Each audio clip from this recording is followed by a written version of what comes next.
锦溪啊，你现在是我们顾家的少夫人，今后你要照顾好、管好西城，明白吗？我明白了，老夫人。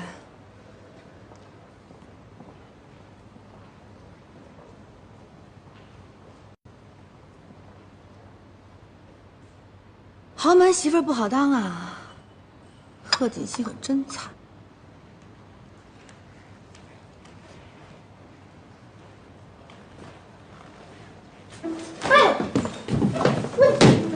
你干嘛？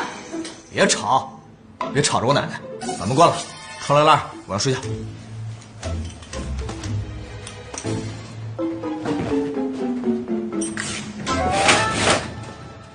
你赶紧把衣服穿上，我有件事要找你聊一下。这是我的家，我穿不穿衣服是我的自由。可是你不穿衣服，我怎么跟你说话呀？哟，都嫁到我们家了，还装清纯呢？